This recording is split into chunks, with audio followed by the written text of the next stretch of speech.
Hello, my name is Joshua. I am 24 years old. This is a top 10 list of 10 very cool Pokemon. Let's begin. Starting at number 10 is Mareep. Mareep is very cute, can be very big, very small. There's a $500 life-size Pokemon plush that I think is adorable. It's a staple of the series, found in many early routes. I always think of Mareep in the early game of Pokemon Crystal, or Silver and Gold when you find it in like the first gym area.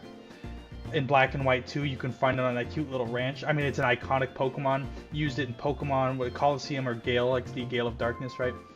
Amazing games, amazing Pokemon. Doesn't have amazing stats, but it does not matter because it is adorable. Also, it reminds me of my girlfriend a little bit. Moving on to number 9, we have Misdreavus.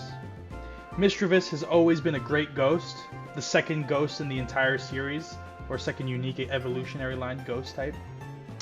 It was unfortunately cursed with the ghost type being physical, and also it wasn't accessible in the early game, even though this is pictured the dark cave or whatever. I also think Fluttermane is great. Mismagimus is great. Overall, a fantastically cute Pokemon. Always been a staple. I've always bought the wrong game, which she has been an exclusive to, which has always made me very sad. Still, amazing Pokemon. Moving on to number 8, we have the legendary Torkoal. First learned about him through the anime as a child with Ash's Torkoal, the legendary Torkoal that of course took down a Registeel no less. Even though you can see that Torkoal's drowning there, he's actually invulnerable, unkillable, and amazing. They buffed him with that awesome signature ability, Drought. Fuck you, Groudon. I shouldn't say bad words, I'm sorry. My bad. But Torkoal is very, very cool. Moving on to number 7, we have Slaking. I always loved Slaking, but I used to use Vigoroth for a long time with that Eviolite in Generation 6 with the remakes. However, Slaking is just so cool. I mean, swagger with the position, absolutely phenomenal stats that are mostly min-maxed. Special attack's a little absurdly high for no reason. Doesn't matter. He's a beast mode. Somebody get rid of that ability and he is unstoppable. He's basically a pseudo-legendary. Is he not? Right? Moving on to number 6, we have Metagross. I have to say Metagross has fallen off over the years. He used to be a top 4 for sure. But he is still iconic. The giant genius that he is. This picture goes hard. I found it off Google. I'm not sure who the artist was, but it's an amazing piece of art. Metagross got buffed recently with Psychic Fangs, so he's a beast again, kind of. He can take down Light Screen and Reflect. But I mean, come on. Giant genius robot. Also, it's in that new Pokemon Concierge show. Very cool. Meteor Mash is also a cool move. Buff the accuracy. Okay. Moving on to number 5. We have Tyranitar, the OG Godzilla. It's been years since he came out, one of the first pseudo-legendaries. He's had some hard times with the removal of Pursuit, with the demotions from OU to almost, RU tier at some points.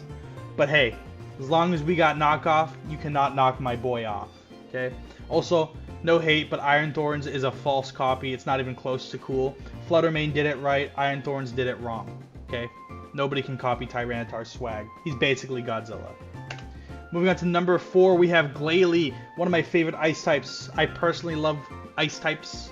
They're not great, but Glalie is very cool, and he doesn't need a stone to evolve. So don't worry, Frostlass is some mid. Glalie is cool.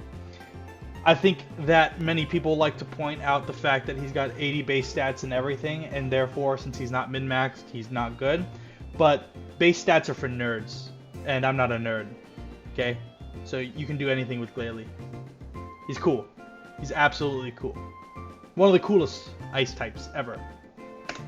Moving on to number 3, we have Corphish. Again, this is a callback to Ash Ketchum's Pokemon. He had a Corphish. Corphish was cool. On release, Corphish was dope, despite the fact that his typing was a little bit terrible. But that's not his fault. That's the developer's fault, right? But screw the physical special split anyways. No matter what generation it was, Corphish would have always been a sick Pokemon to have. He's dripped out. Crawdaunt is dope. They gave him adaptability, ×2 stab on all moves, right? Aqua Jet buff, Dragon Dance buff. He's unstoppable. And he's cute, right? And he's happy. Unlike, whatever, okay? He's cool. Number 2, is obviously the legend himself, Kingambit. I don't have a lot to say about Kingambit. Probably one of the coolest Pokemon of all time. Bisharp was already cool, right? And then they somehow made a cool Pokemon cooler without that Mega Evolution bullshit. Okay, give him Sucker Punch, send him out last, he's killing everybody. Swords down, Sucker Punch, even crazier, right? And he's a little thick. An honorable mention is, of course, Flamigo. Wolfie VGC says that he is a strong Pokemon. Speedrunners use him. He's great. He's strong. He's cool.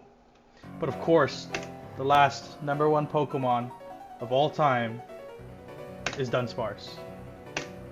Dunsparce, iconic, Serene Grace, Body Slam, Headbutt, Glare, Special Attack, Physical Attack, an endless pool of moves. You cannot go wrong with Dunsparce. Absolutely adorable. Great shiny as well. Look at that pink. Absolutely beautiful. Thanks for listening.